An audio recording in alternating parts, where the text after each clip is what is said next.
여러분은 요즘 메뉴 증언을 보면서 어떤 생각이 드시나요? 증언 조합에 대한 의구심, 어쩔 수 없는 선택, 적응만 한다면 좋은 기용? 다양한 의견이 있을 거라고 생각합니다.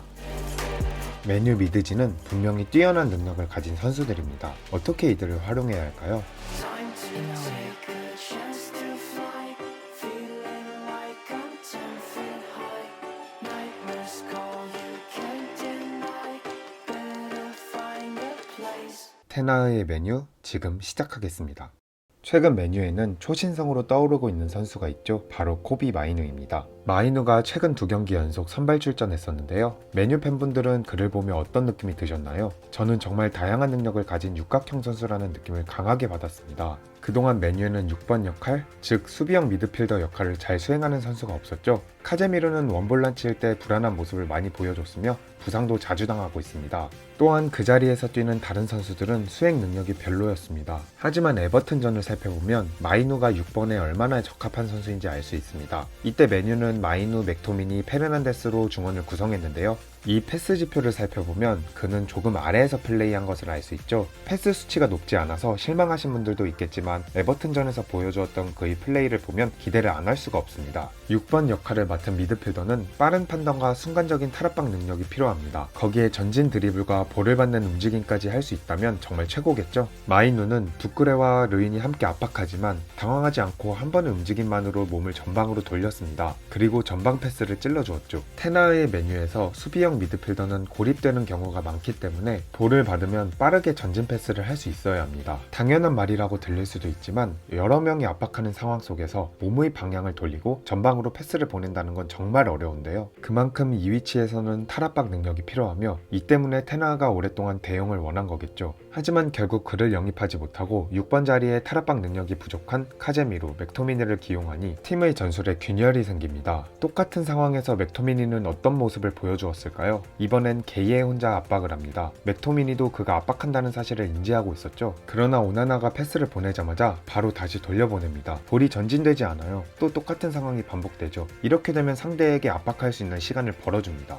오나나는 계속 볼을 보내기 위해 고민하다가 다시 맥토미니에게 주는데요. 왼쪽으로 충분히 줄 수 있는 기회를 놓치고 다시 오나나에게 보냅니다. 다른 선수도 한번 비교해 보겠습니다. 맨시티전 분석 영상에서 암라바트는 볼을 받기 위한 움직임이 너무 적다는 것을 지적했는데요. 암라바트가 볼을 받아줘야 된다는 생각을 안 하고 있을까요? 아닙니다. 볼을 받기 위한 자신감이 부족한 건데요. 스피드와 탈압박 능력이 부족하다 보니 점점 움직임이 소극적으로 변할 수밖에 없습니다. 하지만 마이누에게는 전진성이 있습니다. 메뉴에게 그동안 필요했던 스타일인데요. 상대방의 압박이 느슨하자 적극적으로 전방으로 볼을 전진시키다가 침투하는 헤이룬에게 곧바로 패스를 건네줍니다. 또한 아무리 상대방의 압박 숫자가 많아도 볼을 받거나 받은 후 몸을 전방을 향해 돌려놓습니다. 몸이 앞으로 향해 있다 보니 더욱 넓은 시야를 볼 수 있고 압박도 보다 쉽게 풀어나올 수 있죠. 여기에 침투하는 선수를 향한 롱패스까지 메뉴에게 정말 필요한 육각형 선수입니다. 하지만 아직까지 너무 어리고 부상에서 복귀한 지 얼마 되지 않았기 때문에 테나은은 아직 그를 최우선 순위로 놓지는 않은 것 같아요. 그러나 현재 메뉴의 상황을 고려했을 때 핵심 전력이 돼야 할 것 같습니다. 마운트는 이번 이적 시장에서 920억과 옵션 83억을 더해 약 1000억이라는 큰 이적료로 이적했습니다. 메뉴와 테나은은 마운트를 영입하기 위해 엄청난 노력을 했고 열렬한 구애 끝에 목표를 이뤄냈죠. 테나은은 아약스에서 감독을 할 때부터 상대로 마주쳤던 마운트를 눈여겨보고 있었습니다. 마운트는 눈부신 성장 끝에 21-22 시즌에는 무려 11골 10도움을 기록했죠. 테나은은 이렇게 뛰어난 공격 포인트 창출 능력을 가진 마운트를 항상 영입하고 싶어 했습니다. 현재 메뉴는 공격진이 부진하고 있는 것도 맞지만 공격 진영과 수비 지역을 연결해줄 수 있는 선수가 없는데요. 에릭센이 있긴 하지만 종종 부상을 당하기도 하며 최근 선발로 출전했을 때 체력에 부담을 느끼고 있죠. 이 그래프를 보면 마운트는 21-22 시즌에 주로 윙으로 기용되었지만 22-23 시즌에는 중앙 미드필더에서 뛴 비중이 늘었습니다. 물론 마운트에게 특별한 탈압박 능력이 있거나 뛰어난 발재주가 있는 건 아닙니다. 하지만 오른발 의존도가 높지 않고 양발을 모두 잘 사용하기 때문에 공격 템포를 올려줄 수 있는 패스를 잘하며 자신이 하고자 하는 플레이가 있을 때 볼을 소유하는 능력을 가지고 있죠. 하지만 그에게는 몇 가지 단점이 있습니다. 후방에서 볼을 소유했을 때 패스 정확도가 크게 줄어들거나 빌드업 능력이 많이 떨어지는데요. 이 그래프는 마운트가 공격 진영에서 볼을 소유했을 때 매우 좋은 지표를 가지고 있다는 것을 보여주지만 반대로 수비 지형에서 볼을 가졌을 때는 좋지 않은 수치를 함께 보여줍니다. 후방에서 기용하면 안 된다는 사실이 수치로 증명된 것인데요. 하지만 테나은은 한동안 카제미로와 함께 마운트를 후방에서 뛰게 했습니다. 결과는 참혹했죠. 마운트는 22-23 시즌에는 무려 스트라이커를 향한 패스 수치가 64.6%를 기록할 만큼 볼을 전진시키는 능력이 좋은 선수입니다. 다재다능한 능력을 가진 선수인 건 사실이지만 삼선보다는 중앙 혹은 윙어에 출전시키는 게 맞다고 생각합니다. 그의 경기 운영 방식을 한번 살펴볼까요? 마운트는 딱 이 위치에서 전방을 향해 뿌려주는 전진 패스가 예술입니다. 이 장면에서 이 한 번의 패스로 3명의 상대 선수가 아무 대처를 하지 못하게 만들어버리죠. 이번엔 바로 오른쪽 미드 진영에서 볼을 한번 안쪽으로 끌고 완벽한 패스를 뿌려줍니다. 마운트의 센스가 돋보이는데요. 심지어 첫 번째 장면과 똑같은 장면에서 같은 파이널 서드 위치로 패스를 보내줍니다. 이 패스 역시 3명의 수비수를 완전히 뚫어버리죠. 마운트는 8번 롤 혹은 왼쪽 7번 역할을 너무나 잘 해내는 선수입니다. 테나은은 마운트에 대해 위치를 변화시킬 필요가 있어 보여요. 선수의 위치에 대한 이야기는 뒤에서 좀 더 자세히 다뤄보겠습니다. 마운트는 침투 혹은 전진 패스 능력이 좋지만 슈팅까지 되는 선수입니다. 첼시에서 267개의 슈팅을 때려냈으며 이 중 25개의 득점을 성공했습니다. 심지어 좋은 기회를 만들었던 슈팅도 많이 있죠. 뿐만 아니라 끈기 있는 수비와 활동력까지 있습니다. 지난 시즌 마운트는 경기당 평균 12.8번의 압박을 가하며 볼을 안정적으로 탈취했으며 이 수치는 코너 갤러거에 이어서 두 번째로 많은 수치였는데요. 이 그림을 보면 중앙에서 얼마나 활발하게 수비를 하는지 알 수 있죠. 정말 다재다능한 선수입니다. 맨유에 이적하고 부진하며 팬들에게 실망감을 준 것은 사실이지만 충분히 재도약할 수 있는 선수라고 생각합니다.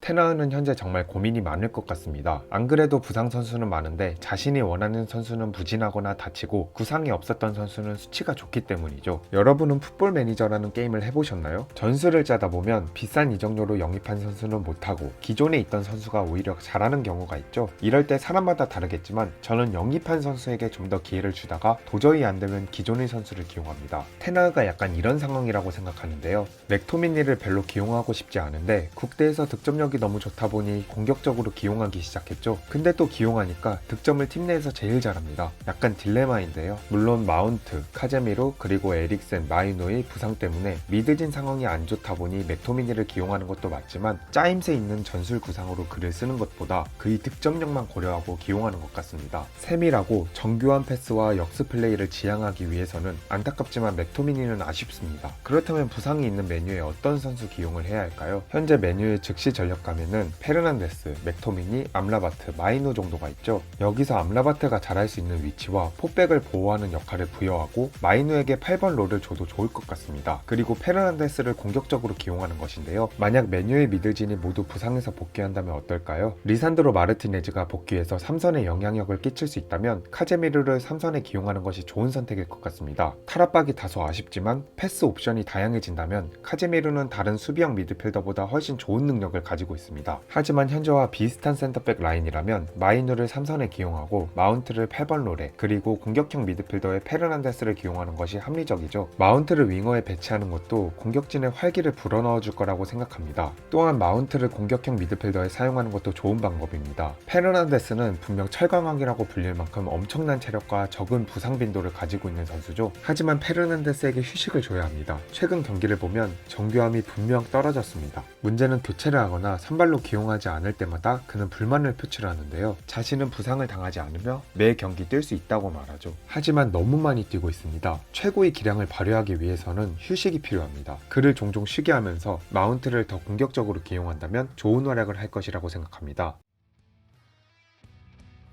현재 메뉴에는 많은 문제점이 있습니다. 정해지지 않은 베스트 11, 공격진의 부진, 선수진과 감독 사이의 불화 등이 있죠. 하지만 중앙에서 핵심 역할을 해주는 미드필더에 대한 전술과 선수 기용이 안정화된다면 이번 시즌 충분히 좋은 성적을 낼 수 있습니다. 분명 개인 기량만큼은 뛰어난 선수들이 많기 때문이죠. 테나흐 감독이 보다 유연한 전술 운영을 가져갔으면 하네요. 오늘의 영상은 여기까지입니다. 지금까지 모트볼이었습니다.